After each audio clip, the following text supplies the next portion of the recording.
Thank you, Valentina. Thank you all for being here.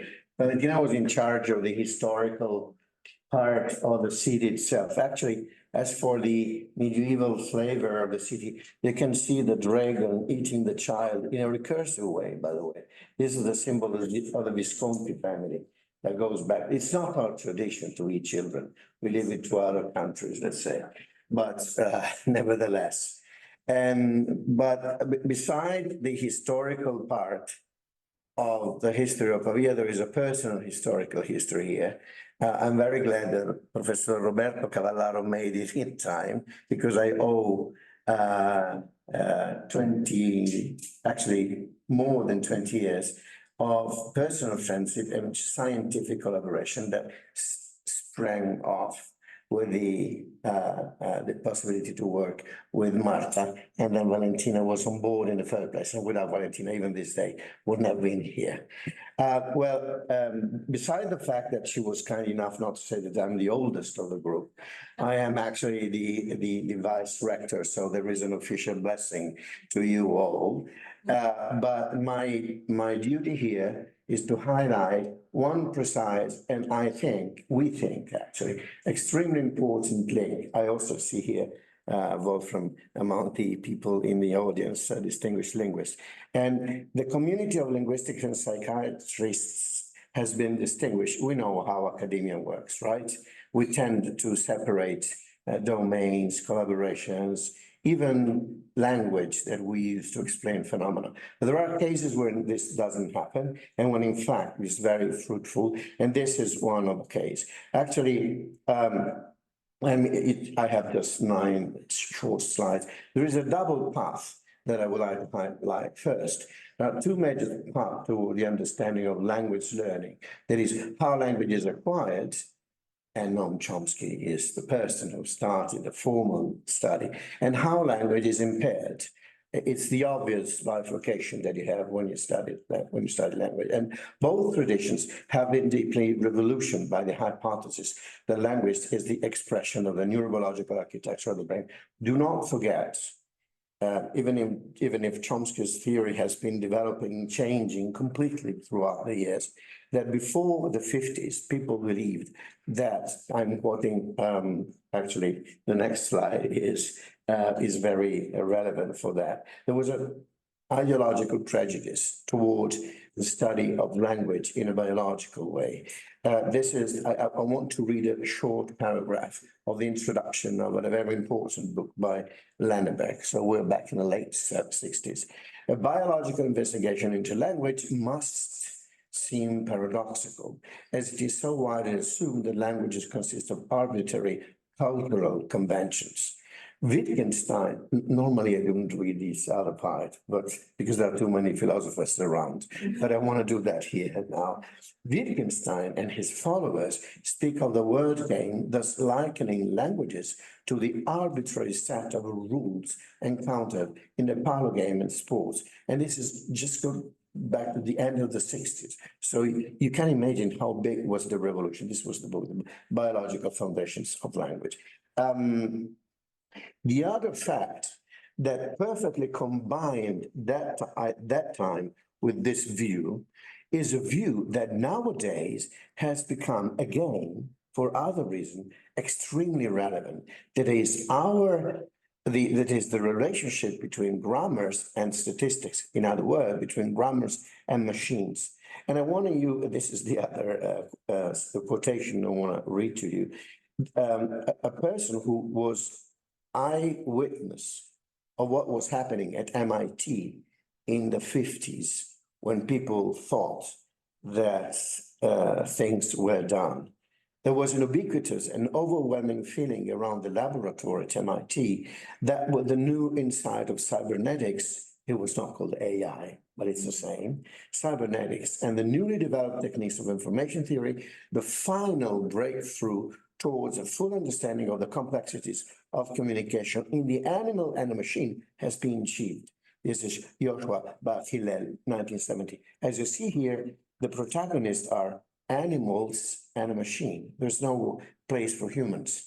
And that was exactly the breaking point at that time, and one that we're refacing today for other reason. But in science, every time someone says we're done, it was like physics, right? At the end of the 19th century, people said we only have to adjust some digits after the comma, but physics is there. And then Max Planck and Albert Einstein, who, by the way, lived in Pavia when he was a kid, near to the river. His family was broke, and they started a factory that was broke itself after here.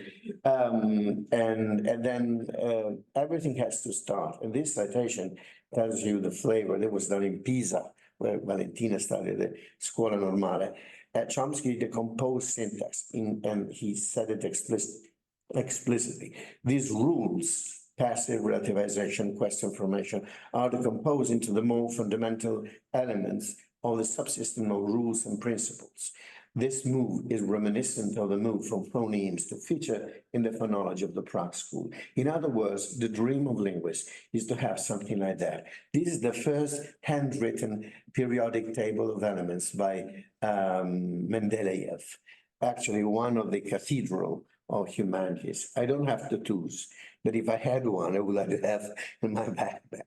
At least the witness of how to understand reality by decomposing it.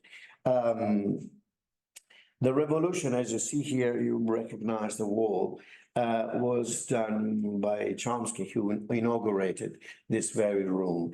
And he claimed, and I want to, and the date, I will tell you the date after, that the fact that all normal children, I underline normal children, because he was aware of the problem of impairment, acquire essentially comparable grammar of great complexity with remarkable rapidity, suggests that human beings, not machine and animal, human beings are somehow especially designed to do this with data handling and hypothesis formulating ability of unknown character and complexity. And this was done in 1959.